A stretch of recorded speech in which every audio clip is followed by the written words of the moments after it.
Hello and welcome to How About a Card, your weekly football spoof show. Now in this week's programme we've got some of this guy, some goalkeepers on the move, He does the right thing. a nice helping of the Women's World Cup, كرة فرنسية هذه خطيرة تسديدة. but like a Mauricio Pochettino Spurs side, we haven't got any of this guy. Now it wouldn't be right for me to start a recent football programme without mentioning FIFA. But don't worry, I'm not going to bore you with analysis or interviews, I'm just going to use an analogy.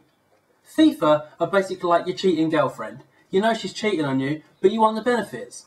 No football fan wants FIFA to go and there be no Summer World Cup. Summer 2018 without a World Cup is like a burger without the bun.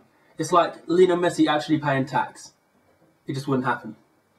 Now we've had plenty of player-manager relationships in football. Sam Allardyce and Kevin Nolan, Peter Crouch and Harry Redknapp, and even Simon Grayson and Jermaine Beckford. But are Pardew and Cabaye going to be the latest on the list? Well, it seems so, with Yohan Cabaye seemingly wanting to team up with his ex-gaffer Alan Pardew at Crystal Palace. Having signed for PSG in January 2014, Cabaye has only made 22 appearances for the French quadruple winners. And I mean, who wouldn't want to go from winning a quadruple to playing at Selhurst Park? So staying in London, London's home to many things. The Shard, Buckingham Palace, black taxis, overpriced student halls, and Peter Cech. Peter Cech seems set to leave Chelsea this summer, but he will not leave London. He loves it so much that he wants to stay.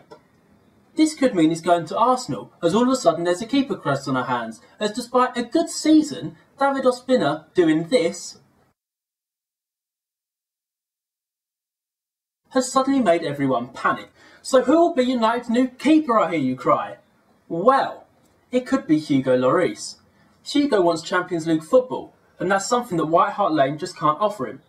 And do we think he'd look good in that green goalkeeping shirt of David De Gea's? I think Louis van Gaal might think so if he can't land Cech. Cue floods of tears in North London.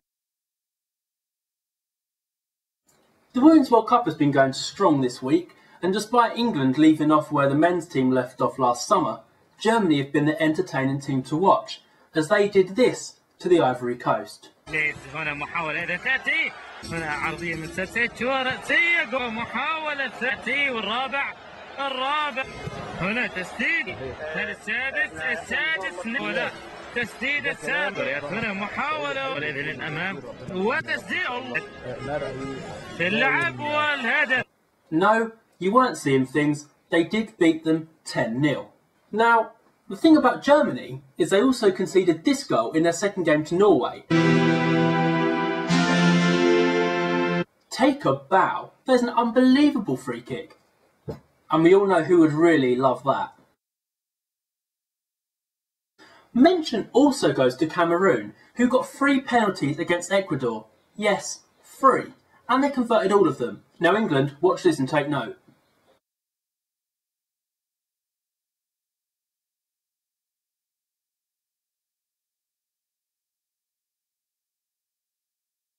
Now, over to Wales, and we're talking about their leading force. No, not Plaid Cymru, Swansea City, because yet again they have pulled off a transfer coup. First of all, it was Michu. Then, Wilfried Bony. And now, Andre Ayew on a free transfer from Marseille. Gary Monk, I tip my hat to you, mate. Unbelievable signing, and the squad will go from strength to strength. I think most people thought it was quite a strange, appointment when he first come in. He's turned it around now, and I tell you what, Ayew, if he's anything like Michu or Wilfried Bony, he's going to have a stellar season down at the Liberty Stadium. Liverpool this week welcomed Danny Ings to the club, and I'm sure Brendan Rodgers will be hoping he can be as successful as his other attacking signings.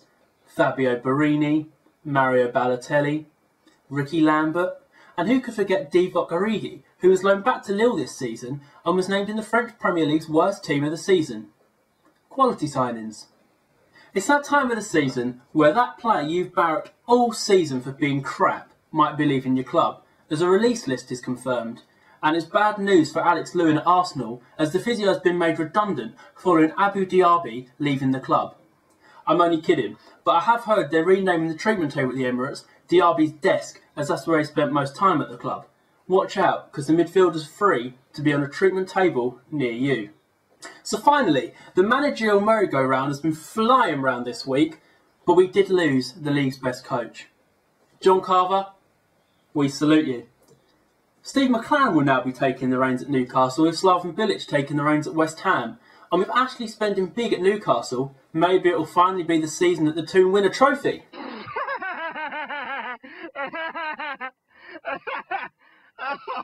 And at West Ham, maybe the fans will actually be happy with the top half finish in Europa League football.